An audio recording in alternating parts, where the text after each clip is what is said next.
What's up, HyperFast Nation? We are live and in person for the first time in a while for today's podcast. Got a very special guest. He owns 5 Airbnbs now, has lived a really cool nomadic lifestyle the last year or so. We'll talk about that, I'm sure, today. He also teaches other people how to do Airbnbs, has hundreds of thousands of followers on TikTok. Welcome to the show, Michael Elefante.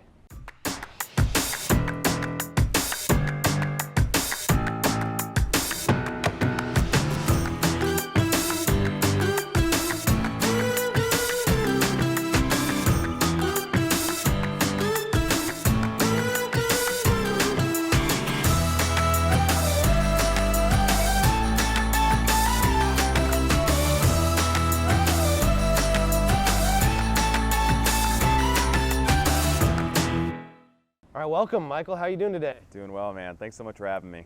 Yeah, I'm excited. This is the first time, as you know, we've been in person in a while, and we're sitting today in a property you just closed on, right? Yeah, just closed last week. Got a little bit of work to do and to furnish it, obviously, but we're super stoked. This seems to be the right time of year to be in South Florida, too, so couldn't beat the weather. We're excited about it.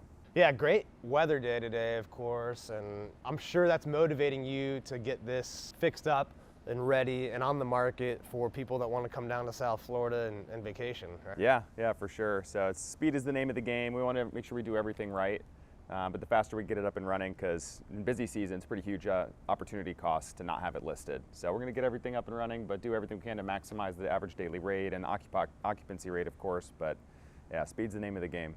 So I know this is your 5th Airbnb. Tell everyone today, what did you do before this? How did you buy that first one, and what were you doing before then, and what's changed in your life since? Yeah, so after college, I got into like a very entry-level sales job, like a lot of people do, in technology. Not really a huge passion for me. It was just, I heard you could make good money in sales, so I could support, a lifestyle and future family that way. Very quickly found out that I valued my time more so than money, especially when I'm trading so much time to make a quick buck, right, in sales, and just hitting the phones every day and cold calling for something that I really wasn't super excited about selling. That's what pushed me to learn about the term financial freedom. Obviously dove into the Rich Dad Poor Dad and all these other books and YouTube's personalities that talked about real estate.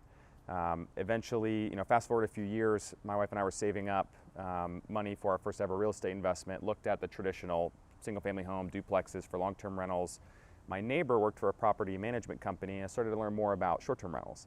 And I was like, if these numbers are real, why isn't everyone doing this, like all in? So started to really just crunch the numbers and really try to understand the process and what it took to operate them.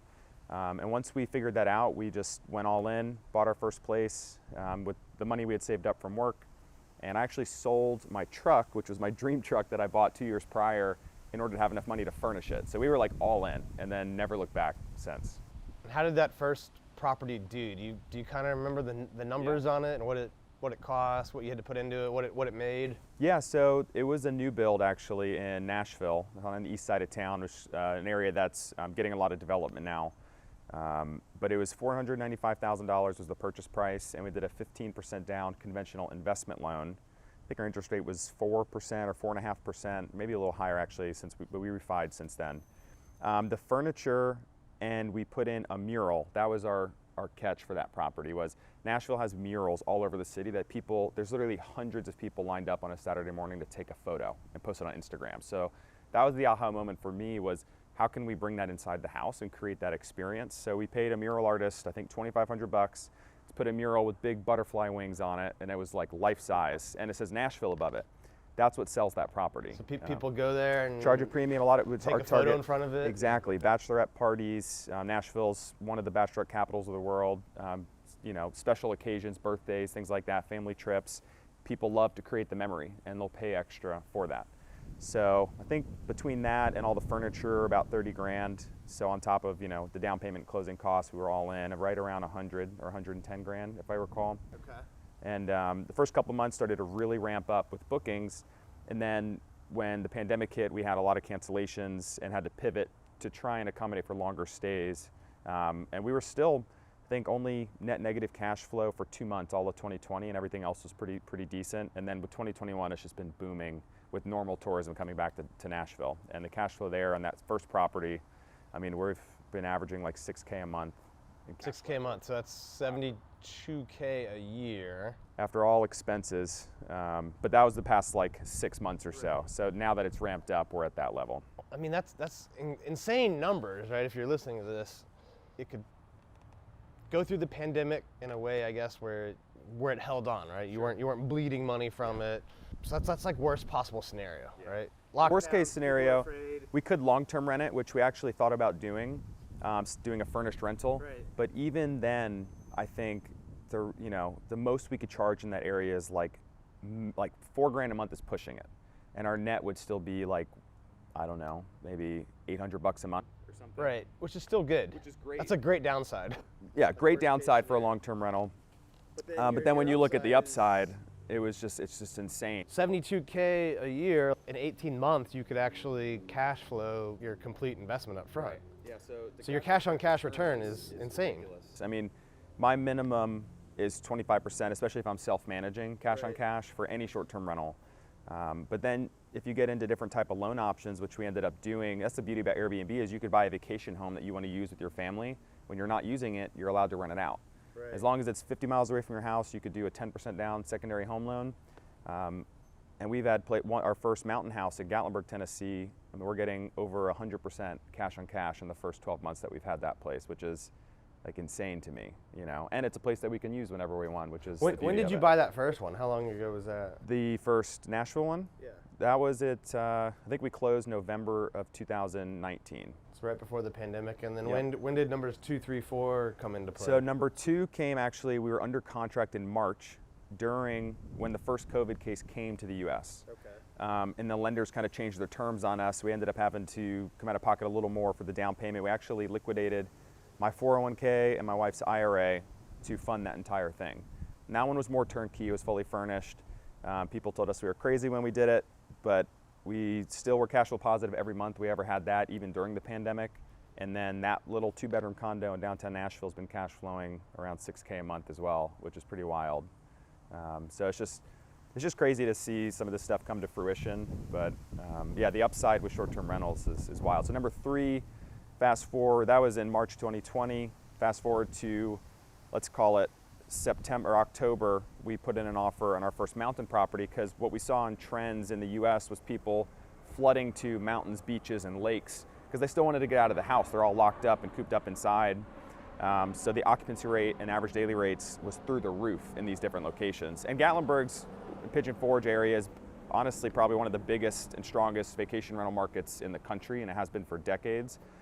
So we bought the first one there, and then fast forward, we saved up a bunch of the cash flow from our properties, some from work. We actually partnered on the last one we did before this one with the guy who built the houses across from us in Nashville on a place that needed some remodeling. So got a lot of equity in that property, and that one has just been performing extremely well. And that's so 2 years you went from 0 to 5 as soon as this place is renovated. Yep.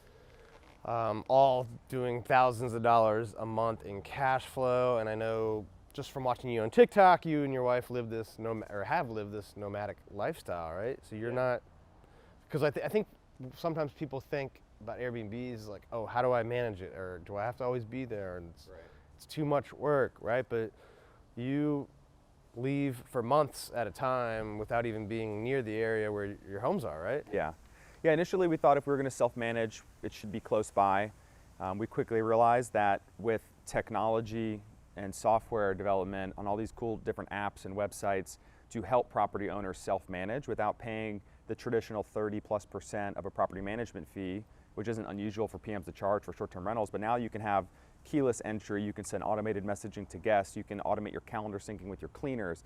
So I was like, this is amazing. So we adopted all those tools, and our goal was to quit our jobs and travel for a while before starting a family.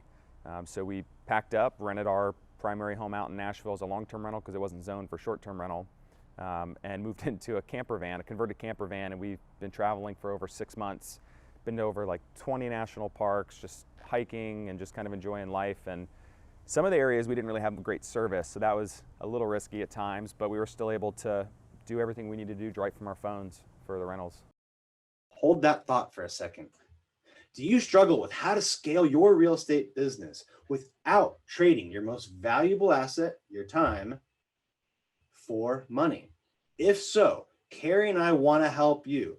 Since March of 2020, we have doubled our sales and tripled our profit. And we want to help you grow your real estate business in a smart way at the HyperFast Summit in Boca Raton, Florida on February 1st and 2nd, 2022. We're bringing together top real estate leaders to help agents from all over the world. Go to hfasummit.com for tickets. Again, that's hfasummit.com for tickets. What are the keys you think to, I mean, maybe it's a two-part question, but both the marketing and sale of this experience that you're providing to people? How do you do that? And then what are you using on the management side? Yeah. What tools and methods to manage these properties while you're not even there? Yeah, so I think the biggest thing that we learned and adopted early on was how to set yourself apart from the ones you compete directly with in any given market. And if you scroll on Airbnb or Vrbo or any other hosting site, you're going to notice that 90% of the properties start to blend together. They look very similar, like in the mountains, all the cabins have very similar decor. So how can you stand out? Because for me, and being on TikTok too, I understand attention span and click rate. You have to earn a click or earn a view time, right? So the way I view Airbnb is no different. It's Airbnb. I don't market the properties or pay for marketing outside of just hosting on those sites, Airbnb and VRBO. And my thing is have 1 to 3 key moments within a house to earn that click, and then you get to the splash page where you have 5 photos. And that's how you want someone to see themselves staying there and having an amazing time. Again, those Instagrammable moments, like I want to show everyone else that follows me online and my family and friends how great of a time I'm having at this amazing place that I found. Like, look at me. And you also create an experience, which people are willing to pay for the experience on top of just, a bed to sleep on at night. So that's our strategy as far as standing out, just kind of finding ways to differentiate while maintaining the overarching theme of that location. And then for the management side, it actually used to be called Your Porter. Now it's called Guesty for Host. Another company bought them. There's other ones out there too. Smart B&B is a good one, Hostfully. And that allows you to manage your listing across multiple platforms. So if you want to list on Airbnb, VRBO, Booking.com even, you can sync the calendars and and even communicate with guests from that one thing and automate your messaging, send reports to your cleaners, do all sorts of really cool stuff.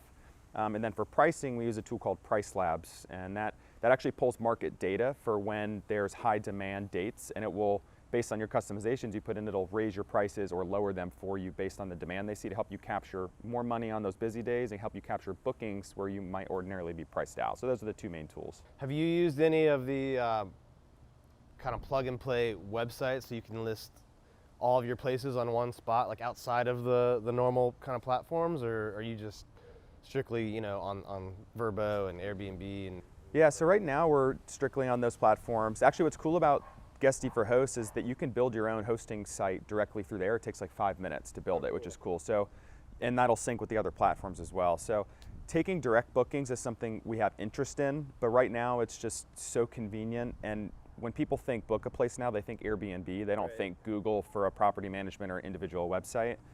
So, I have additional marketing that's basically just through TikTok or Instagram. If anyone wants to see our properties, they could follow us, or the Instagrammable moments, like the butterfly wings, there's a little hashtag on the wall, the living room wall. So if they take that photo, they can, even if they don't tag us, someone could look up that hashtag and easily find our page with all our rentals on it. So we've had people reach out saying, hey, my friend stayed there for a bachelorette. I can't wait to do it. Can we book your place? And I'm like, this is amazing. Like, it's free marketing and other people are doing it for us.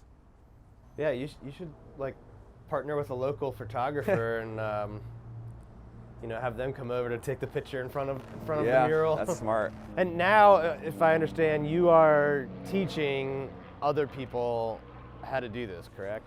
Yeah, so I initially started posting on YouTube about 2 months after we closed on our first one, and I just saw other people. I learned so much on YouTube just across the board, a lot of just like general finance, personal finance things, and I was like, I want to just regurgitate what I'm learning here. So most of it was around Airbnb, and then it gravitated toward just overall like personal finance and investing. But much of that content revolves around there. And my following didn't grow very much. My videos were pretty poor at first. And then I actually did a competition, or like a friendly competition with some of my friends. who, one was doing a podcast, one was trying to scale their business on LinkedIn, and for me, I was trying to push people to YouTube. So we were like, let's do 1 post per day on TikTok for a month and just keep track and kind of an accountability group. And we did that, and I had a couple of videos gain some traction, and I'm like, this is the best platform for exposure, at least for me right now. Right. So I just kept up with that and quickly scaled to now almost 700,000 followers, which is amazing. So I had so many people flood over to Instagram or YouTube and message me and saying, hey, can I ask you some questions? So I was taking free calls left and right just to try and help people. I thought it was fun, and just sharing what I was learning. And then I had a lot of people, including my wife, saying, why don't you build a course? Like, I would take it. And I'm like, I've never thought I would be a course guy, So I was like, okay, if people have interest in it, maybe I could help them. So I sat down, basically laid out everything I've ever learned or things I've built or used personally in an easy to consume format. And now hundreds of people have signed up for that and are taking it. And now I'm starting to see that since I've launched it about, 7 or 8 months ago, now I'm getting messages, people telling me how much they're cash flowing, and they followed everything that basically that we did. And it's just amazing to see people saying I'm cash flowing $6,000 a month, $10,000 a month on a single property, and it's changed my life. So that's more rewarding than any money that I would get from selling the course, but it's just cool to see other businesses that have developed through social media and just through sharing my experience. Well, I think too, if you give it away for free, and I'm sure everything in your course, people could go to YouTube and probably find, but if you do that, I feel most people aren't committed to take action, right? That's a good point. It's like kind of like hiring a gym trainer. Yeah, no, that's a great point. I have noticed that a lot of people, even friends or people I went to like high school or college with, will reach out, and sometimes I'll just take free calls with them, of course, or try and give them some resources. Hey, do this, this, and this, and you can do it. Like, anyone can do it. And a lot of them don't actually take action. But like you said, I think the people who are committed to it will buy something. They're investing in themselves, and they'll actually take action. So that's a good point. Do you think the way you started, where you go out and you buy the deals, do you think that's the best way to do it? Or do you think people should look into the arbitrage, right? That's become a big thing, is Airbnb arbitrage. For sure. I think what I tell people, because a lot of the number one question I get asked is, how much money do I need to start? And so my answer has really changed to that and saying, well, how much do you have, and then pick a strategy? Because the beauty of Airbnb is you could start with no money. You could co-host, basically manage somebody else's property for them, charge less than a normal PM would, and you could automate it, so it's almost completely passive for you, and you could take a cut of the revenue. Or if you have some money, definitely do arbitrage or partner with someone. Arbitrage is probably the best way to scale, because you can do it without credit, you can do it without huge down payments, right? You don't have to qualify for the loan. You just get a corporate lease signed, get approval to rent it. So all you have to do is fork up money for some furniture, then re-rent an Airbnb. And if you cash flow a few grand on one property, I mean, the cash-to-cash return there could be 100 to 300%. I mean, it's insane. Yeah. But yeah, buy and hold I really like for the equity. A couple years ago, people telling me that it's crazy to buy these places because prices were so high, and now fast forward now, and everyone's saying the same thing.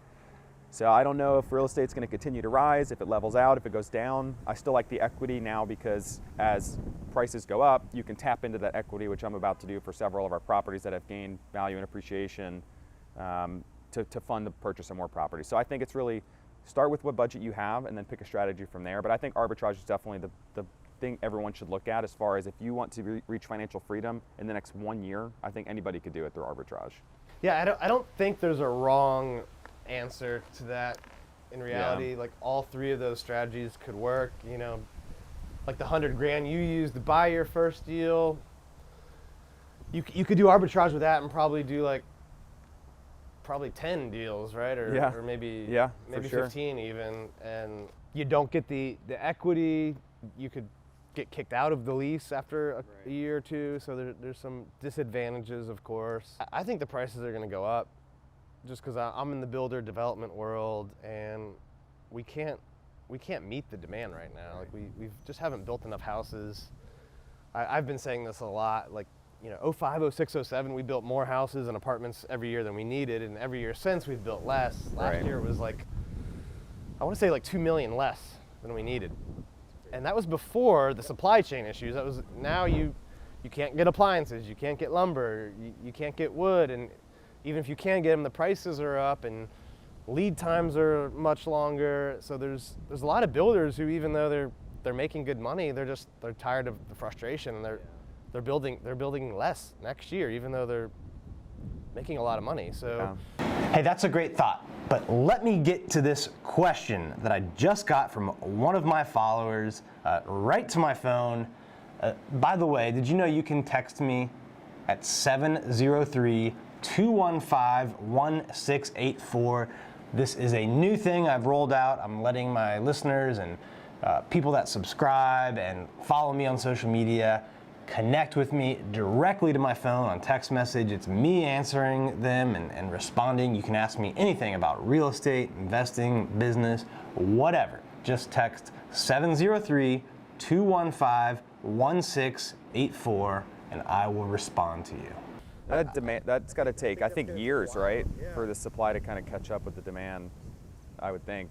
I think that plus the monetary policy of just creating more money, it's going to lead to a lot of asset inflation, especially in real estate. For sure. What, if someone's watching this today, is interested in kind of learning more or getting started, what do you think they should do?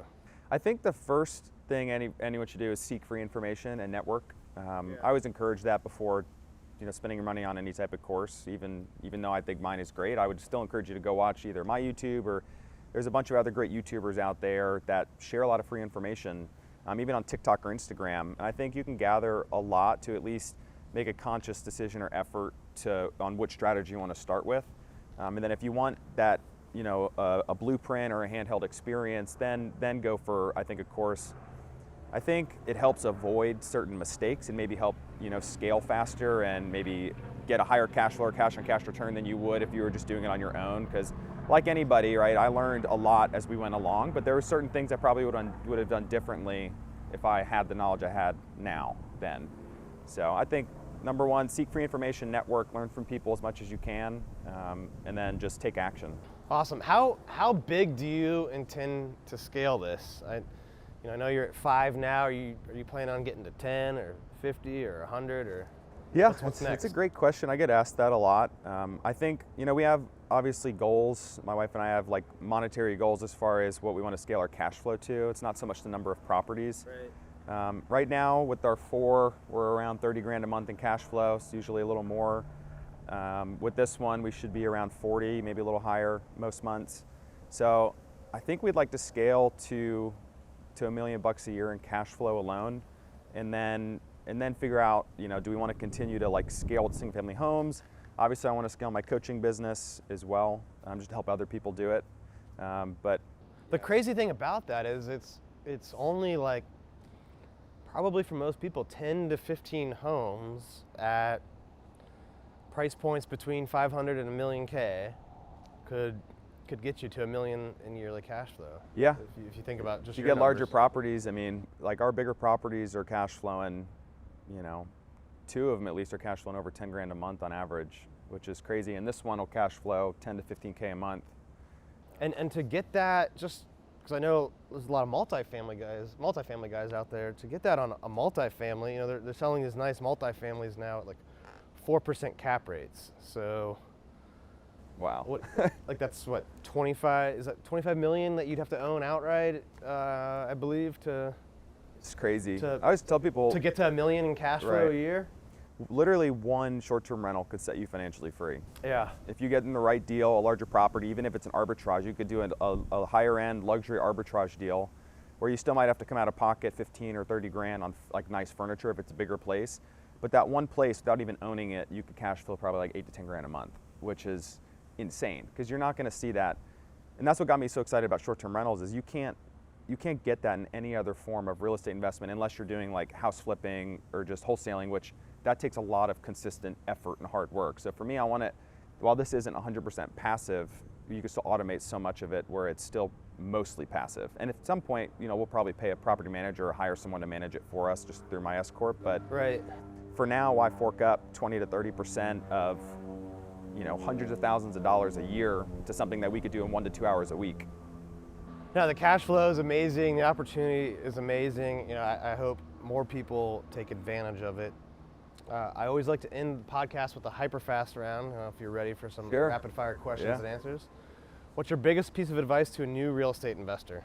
I think my biggest piece of advice is learn what you can and then narrow down to one or two strategies and get really hyper focused on them and then take action. You have to take action. I think the biggest mistake most people make, like myself, was the paralysis by analysis. I tried to learn about wholesaling, house flipping, long-term rentals, short-term rentals, and if I had just zoned in on any of one of those and taken action sooner, I think I could have just started compounding the cash flow or growth a lot sooner. What's one thing you think successful real estate investors, one thing that they don't do that you think they should do?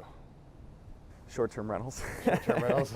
I think for me, it's finding ways to differentiate. Maybe it's more specifically with short-term rentals, but it can be for long-term rentals or even house flipping.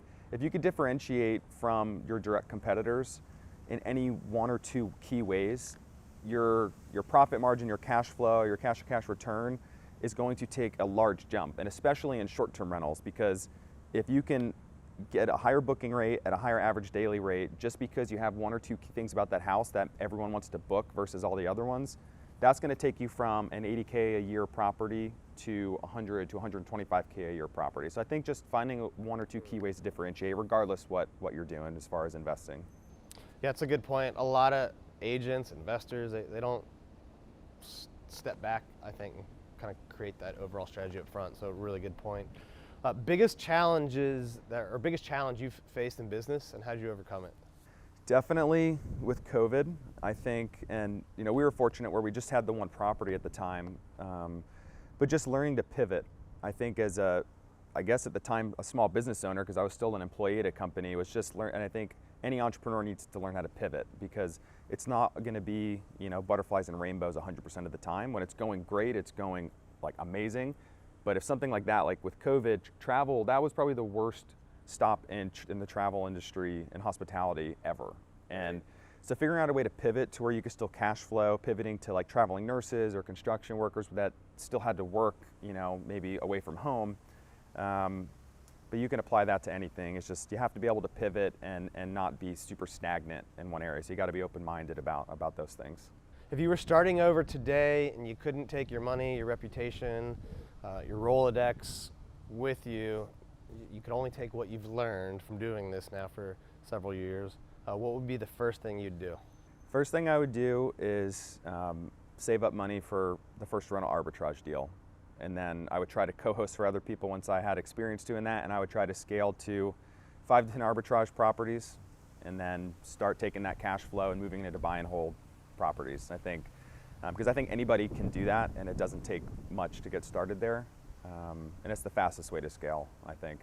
All right, last question. Where do you see yourself 10 years from now? Well, hopefully with a family. My wife and I are looking to start a family soon, and in our dream home, we'd love to build that and just spending our time how we want with the ones that we love, family and friends, and hopefully not working too hard at all. All right, well, thanks for being on the show today. I think we should come back and show people the finished product here. Do a follow-up. But if in the meantime, if people want to learn more about what you do or connect with you, what should they do? Yeah, the best way is if you want to see my content, I do the most on TikTok. The more in-depth content's on YouTube, and then Instagram. If you guys want to reach out to me, that's the place where I respond to direct messages the most, at least. So you can follow me on any of those platforms, just Elefante6. And then all my resources are there if you guys have interest in learning more too. But yeah, I'd love to hear from people that are listening. All right, and we'll definitely put links in the show notes. Thanks for taking the time today. To all of our listeners and viewers, thank you so much for tuning in to what was one of our first in-person interviews in a while. Make sure you leave us some comments, give us feedback on this episode, and share it with someone that you think could benefit. We'll see you next time. Thank you for tuning in to this episode of the HyperFast Show. Subscribe to us if you want to make sure you get the latest and greatest HyperFast shows. And remember, we love reviews. Reviews help us bring better and better guests and improve our shows. So give us the good, the bad, and the ugly. We hope you enjoyed the show, and we will see you next time.